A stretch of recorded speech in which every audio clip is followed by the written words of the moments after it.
may not have seen this, but it's a relatively recent news. But Elon Musk's company xAI, he has multiple companies, have announced plans that they are coming to Memphis, Tennessee. And I got a little clip here. Let's check it out.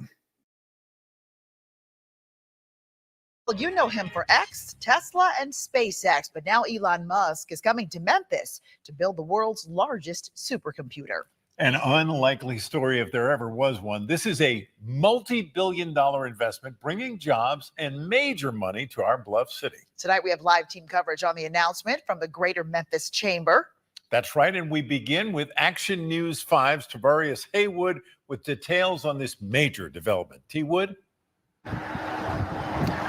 Well, the Chamber's president and CEO, Ted Townsend, is calling this the largest investment in the city of Memphis's history. Now, while he did not give the exact location of this new, gigafactory, our partners at the Memphis Business Journal confirmed that the old Electrolux building will house this supercomputer. Announce that xAI's gigafactory of compute, the world's largest supercomputer, is to be located in Memphis, Tennessee. Cheers from Memphis business leaders for the city's next major company. Been waiting for this moment. Ted Townsend, president and CEO of the Greater Memphis Chamber, says this is single-handedly the largest multi-billion-dollar capital investment by a new market company in Memphis history. In less than 90 days, the Greater Memphis Chamber's economic development team moved at lightning speed to ensure Memphis would be in a position to be selected by xAI. xAI is a new artificial intelligence startup company led by Elon Musk, who also heads Tesla and SpaceX. xAI's website says they are working to build artificial intelligence to accelerate human scientific discovery. It takes data scientists and computational engineers and the top creative talent in the artificial intelligence space. The Memphis Business Journal says this would only bring hundreds of jobs to the area and will be located in the old Electrolux building, which is owned by Phoenix investors. Townsend would not confirm the location. Ted, can you tell us if this is the old Electrolux building? I'm not at liberty to identify the location specifically due to global security concerns. We wanted to know what a supercomputer is and how Musk plans to use the one he plans to build. Let's shrink this down here. Okay, so what is going on? So everybody knows Elon Musk, love him or hate him. He has lots of businesses, Tesla, SpaceX, and now here he's also got his own AI company, and he's announced plans that they're going to build a gigantic gigafactory, as they called it, and they're going to build it in Memphis, Tennessee. Now, in case you missed it, the ProCoder Show is hosted out. I'm located in Middle Tennessee. It's about 3.5 hours to drive over there to Memphis. So what does this mean from a ProCoder perspective? What could this mean? Well, there's a lot of stuff going on here. There's a lot of things happening in Tennessee area. Hey, good morning, Dave. Or sorry, Don. Good morning, Don. It's good to see you here on the show. You may not know this, but there's more places that are growing in tech industry than just per se Silicon Valley. There's some big hubs and stuff. There's a lot of stuff happening, and there's been shops growing in New York. Everybody knows about Silicon Valley, the Bay Area, if you will, San Francisco, San Jose. You fly out there, and from the airport, riding in your Uber ride or on the train, whatever, into San Francisco and whatnot, you see the big shops everywhere. They ain't just in the valley, in that area. There's been a lot of tech giants that have moved into Tennessee, for example. And for that one, I want to share the fact that Chattanooga was one of the first enterprises. I am going to shift to let me share another screen. I've got some more news here. And you may not know this, but let's put on this one. Oh, that's almost unreadable, but this is an article here from the Washington Post. This is from 2013. This is an 11-year-old article, and it talks about how Chattanooga beat Google Fiber by half a decade.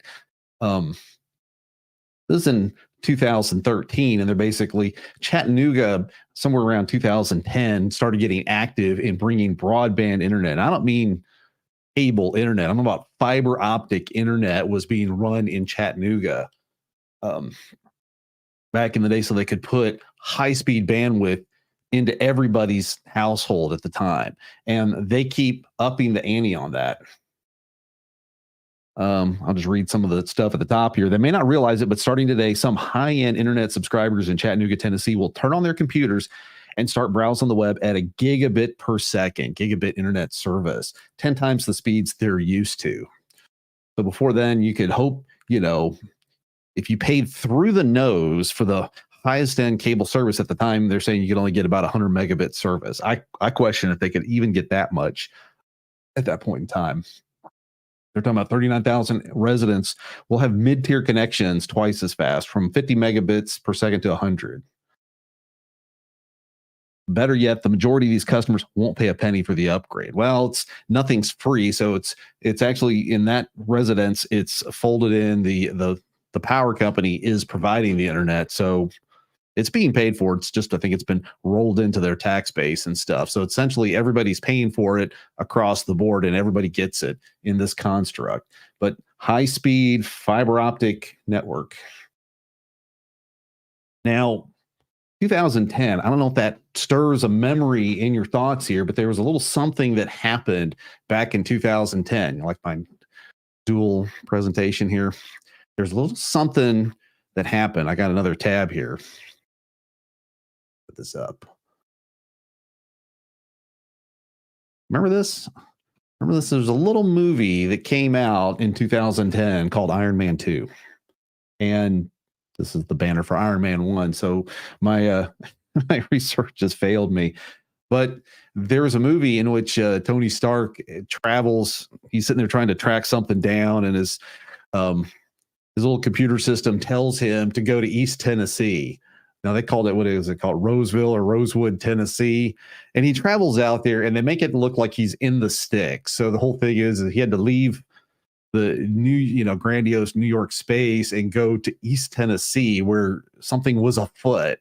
And he goes there and he's struggling to get a comm link or whatever, an uplink to be able to transmit this information and have his suit link up. And a lot of people took offense to it because basically what they were hinting at is that he was in the Chattanooga area, and Chattanooga at this point in time had gigabit internet service. And so a lot of people were like, what are you talking about? We're the nation's leader in the United States, at least, for internet service. And you're acting like we have dial-up telephone lines on this stuff. And it was a little ridiculous on that. But the Iron Man movies are not about historical accuracy now, are they? But that's something I wanted to share with you. The fact that, so this is Chattanooga's in eastern Tennessee, where xAI is in the far western end of Tennessee. In fact, Memphis is where you can go to Graceland, where Elvis used to live. And actually, if you drive about an hour, maybe it's an hour and a half, you can drive down to Tupelo, Mississippi, which is like kind of per se just down the road. That's where Elvis was born. And when you go to Tupelo, Mississippi, they have billboards to let you know that was Elvis's birthplace, which always seemed humorous. It's like everybody knows about Graceland, but they wanted to get their due credit for culture. So you're talking about East and West Tennessee being tech hubs and having basically the idea of Chattanooga was, what happens if the idea of internet access is not a struggle? What if we take that off the list and just give everybody the fastest internet you can think of? What can people do with that? So anyway, there's also major educational institutions there. There's a lot in the state of Tennessee. There's a lot of tech universities. And in fact, one of my older nieces is set to graduate, I think from Tennessee Tech. I could be mistaken, whatever. She's about to graduate with her degree in cybersecurity and a secured position at Vanderbilt University. So there's a lot of opportunities in places like Tennessee. And the last one I wanted to switch to is the fact that right smack dab in the middle, about 45 minutes down the road from me, is Nashville, Tennessee, which has also become a tech hub of tech entrepreneurs. I got another screen here. It's kind of a news thing, but I just wanted to splash some stuff on the screen here. Oop. Go look at this one here. Nashville's tech startup scene is booming as health tech investors and founders flock to Music City. In case you didn't know, Nashville is known as Music City. So I don't know why we always have to splash. Let me take this banner off. Somehow somebody has to splash country music and Western or something. But one of the things is that Nashville is a sort of hub of the healthcare industry. One of the biggest companies in the area is xAI. And we've actually hosted Nashville Java user group meetings at xAI's facilities in downtown Nashville back when I ran the Nashville Java user group. Now the NJUG is back in action. I turned it over to a friend of mine to manage that. And over the past 6 months or so, they've been hot for activity every month. And I can tell you there's no shortage of tech workers in Nashville. Now, a lot of them tend to be in the healthcare industry because that's where there's major development, growth and things like that. And it's a lot of .NET stuff there. So I didn't know if I could get off the ground with the Java user group in Nashville, but it turns out you can. There's a little bit of everything. And here's a shot of what Nashville looks like from the central hub of the area. But there's also startups that have moved there. There's a lot of other businesses that have moved there. And one of the things I can't help but preach is the fact that in Tennessee, it's a relatively low tax environment. So a lot of businesses in tough, demanding times, we've had some challenging economic stuff here the past couple of years, at least, are like, where can they go to and just reduce their cost budget? Where can they reduce their costs? If you go to Tennessee, whether you're going to go to Memphis, Nashville, or Chattanooga, of all places, there's also Knoxville. You can find that. And, one of the benefits that, let me switch here. One of the benefits that I enjoy much is the fact that where I am in Middle Tennessee, they've actually rolled out fiber optic internet. So this show is being brought to you by fiber internet, and I've got the max package. So a gigabyte down, a gigabyte up. They've also been rolling that out for the past 3 years, and they're continuing with doing that. So what does this mean from a pro coder perspective? So, okay, Greg, you've given us a little fanfare edition of why you like your state. I say, as a pro coder, you can't help but dismiss, or you can't dismiss places like Tennessee out of hand, because there's plenty of workers here. There's plenty of opportunities here. And with all the infrastructure and broadband support, you have to recognize, I don't have to go to Silicon Valley. I don't have to move to the big cities the same way. I can look for opportunities and go to where I want to go to. I'm not, it used to be you need to move to where the jobs are. And this is something I said, it's like, if you're going to take your career seriously, you need to go look at where to go. I had a friend of mine who had finished college he had a degree in mechanical engineering. And then he went on to tell me he couldn't find any positions with that degree. And at one point he became very disgruntled, such that the piece of paper he'd received when he walked at graduation, he basically put it in the fire and burned it up because he felt it was worthless. I would ask him questions like, well, where did you go? Did you go to Atlanta? Did you go to Montgomery? Did you go to Birmingham? And fundamentally, he didn't want to go. He didn't want to move. He wanted to stay put where we were. And the college town we were in, it's grown a lot since then, but back then it was a lot smaller. And I was like, well, if you're not going to move to where the jobs are, I didn't say this to his face, but I was very tempted to. It's like, if you're not going to move to where the jobs are, what's that? It sounds like more like a you problem than anything else. But what's happening now, especially for software development, for network development, for cybersecurity and stuff, is there's not such an ardent need to have to get up and move to the big cities. You don't have to go to San Francisco. You don't have to go to New York. One of the other things I had learned about is another tech hub from listening to the Java Posse back in the day is like places like Ann Arbor, Michigan. It's a huge tech environment up there. And, that may be another place to go. You don't have to go there. There's more opportunities than ever before to go where you want to, compared to what you had to do 27 years ago, for example. And so this is something that needs to be in the back of your mind when you're doing interviews, when you're shopping out positions, when you're looking for stuff, is what do I want to do? Where do I want to go? What do I want to be involved in? I knew a former colleague who He wanted to go to the UK. He was a United States citizen, but he wanted to be at the UK. And he happened to work, for several years in what was called the Office of the CTO, which was in Southampton, UK. And it's like, that's cool that we have the fact that, I can't, let me switch the angle here so we can, the fact that with something the size of this machine here, oops, I need to flip that one back on. With the size of something like this and a backpack, as pro coders, we can take this and go anywhere.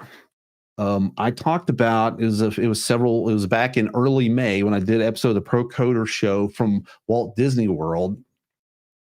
It was amazing that I could grab my laptop and go down in the conference room space, or the part right outside the conference room space. They had nice, big, open, giant tables. And my wife and I went down there, and as part of our vacation time, we sat there and worked on stuff. We sat there and just did some stuff and enjoyed the environment.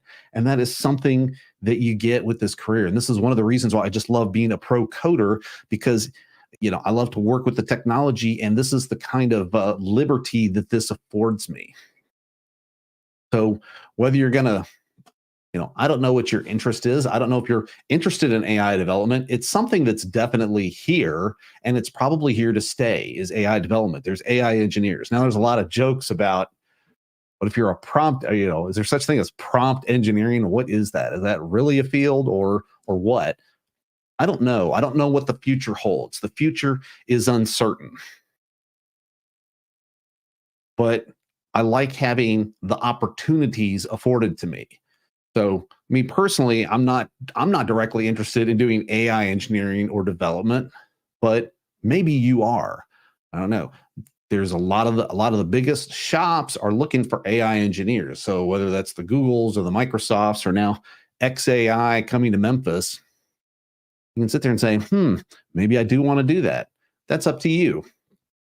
Something I've found that I'm really good at is I know how to do SQL. I know how relational databases work, because that's something I worked in for years, for a decade on a single contract. That's something I'm good at.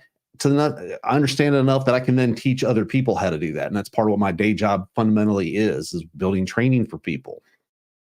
So what is it that you like to do? What is it that you want to build? Now, I recently put out a video. It's not a set of episode of the Pro Coder Show, and it was about, why the tech stack you pick isn't that critical. You need to learn multiple tech stacks to be effective, because ultimately you get a position somewhere. They may not be using the one that's your favorite, but sometimes you may not have to travel to the big city anymore to get the position, but you may need to use the tech stack that the company that gives you the best offer is doing. That sounds reasonable. As long as you're not using some 20-year-old toolkit that's ancient and not up to date. If it's something up to date and recent and generally accepted by the industry, there's more than one. You may have to consider that.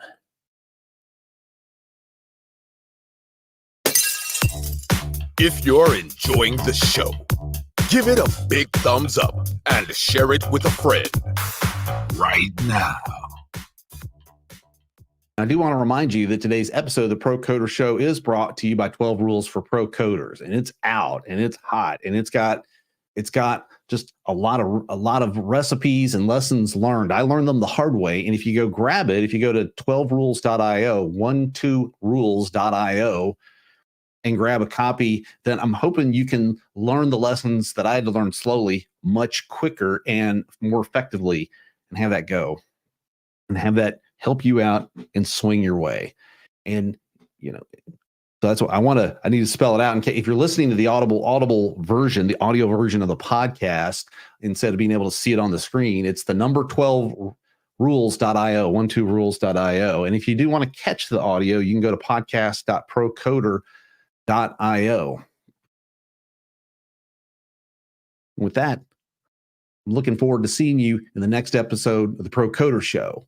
But in the meantime, I want you to go out there and be professional.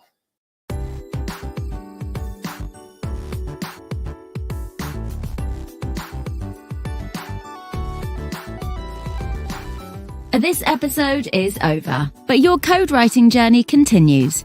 Visit procoder.io to find links and resources to help you become a pro coder.